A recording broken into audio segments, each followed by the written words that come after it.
تعال اقول لك على كام حاجه الجيم قادر ان هو يغيرهم فيك، اهم بكتير من ان هو يبني لك عضلات ويخلي شكل جسمك احسن. اعتمادك على نفسك هيزيد بشكل ملحوظ، لان انت لو نزلت الجيم فعلا قررت ان انت تلتزم، مش هينفع تمشي بعشوائيه، لازم تمشي بخطه مظبوطه عشان توصل لنتائج كويسه، او نقدر نقول نتائج ما تطولش معاك، توصل لنتائج بشكل سريع، وهو ده اللي هيخليك تستمر، وهو ده اللي هيديك ثقه في نفسك وهيخليك تكمل المشوار للاخر. اول مهاره هتكتسبها هي انك هتقدر تحضر وجباتك واكلك بنفسك. وعايز اقول لك ان دي اهم خطوه في ان انت تلتزم، واهم خطوه في ان انت تغير شكل جسمك اصلا. كتير جدا النقطه دي بتبقى عائق بالنسبه لهم ان هم يلتزموا ويكملوا في الجيم، يمكن بسبب ان هو ما تعودش ان هو يعمل اكله بنفسه، او ما تعودش ان هو يحضر وجباته بنفسه. هتعود نفسك على الاكل الصحي. في الاول هتلاقي نفسك مش مبسوط، حاسس ان الاكل مش ألذ حاجه، ده طبعا لان انت اتعودت ان انت تاكل براحتك، ما يكونش عليك اي قيود، فاست فود، اكل فيه دهون كتير، اكل فيه صوديوم كتير. لكن مع الوقت هتتعود على طريقه الاكل دي وهتكون عاده بالنسبه لك. حتى بعد كده لو جيت تاكل اكل غير صحي، احتمال كبير جدا ان انت بطنك توجعك شويه، يحصل لك اضطرابات في الهضم، بسبب ان معدتك اتعودت على الاكل النظيف، وتعودت بالتالي انها تهضم الاكل بسهوله. شكلك هيبقى احلى في اللبس، وبالتالي ثقتك في نفسك هتزيد،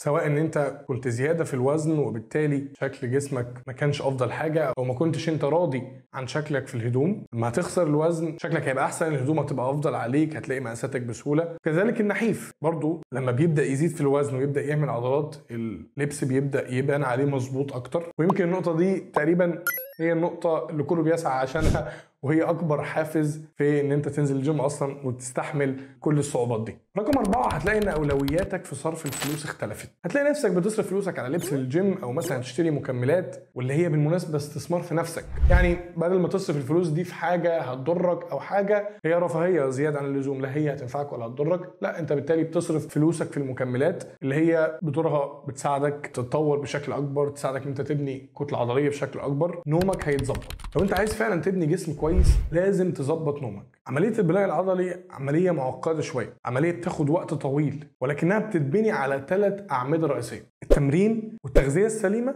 والنوم. لو اي حاجه من ال3 دول حصل فيها خلل او اثرت فيها بنوعا ما، التطور بتاعك هيبقى بطيء، وعمليه البناء العضلي مش هتتم بشكل سريع شويه، وده بالتالي اصلا ممكن يخليك ما تكملش، او لو انت ما شفتش نتائج بسرعه غالبا مش هتكمل. هتتعرف على جسمك بشكل اكبر، وانت في رحلتك لبناء جسم سليم كل يوم هتتعلم حاجه عن جسمك، وهتعرف قد ايه الجسم ده معقد جدا، وبيتاثر بشكل كبير جدا بالمدخلات اللي بتخش له على مدار اليوم، وكل حاجه معمول حسابها. الصوديوم لو زاد شويه هيأثر، والسكر لو زاد شويه هيأثر، وحتى البروتين، الناس اللي فاكره البروتين هو المسؤول عن البناء العضلي وخد منه كتير عشان تبني عضلات كتير، الموضوع ما بيحسبش كده. البروتين برضو لو خدت منه بشكل كبير هيضرك، هيبقى فيه لود كبير جدا على الكلى وهيسبب لك مشاكل. واخيرا 3 نصائح لو قررت فعلا انك تاخد الخطوه دي: اوعى تعصي ربنا بنعمه اداها لك. ربنا اداك جسم سليم قادر على ان هو ينزل يتمرن ويمارس الرياضه بشكل صحيح، فدي نعمه كبيره تستحق انك تحمد ربنا عليها. ادالك مال ورفاهيه ووقت ان انت تنزل وتجيب اكل وتجيب مكملات،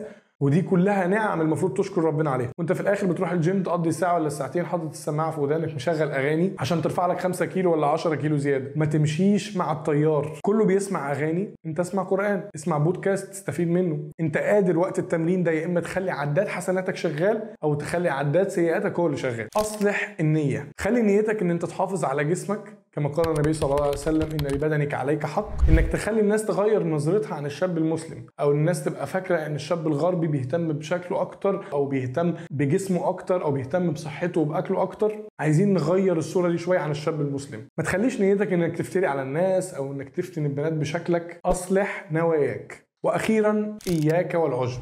مفيش مشكله ان انت تبقى فرحان بالنجاح اللي وصلت له، ان انت قدرت تبني شكل جسم كويس، او ان انت قدرت تخس في الوزن، او ان انت زدت عضلات.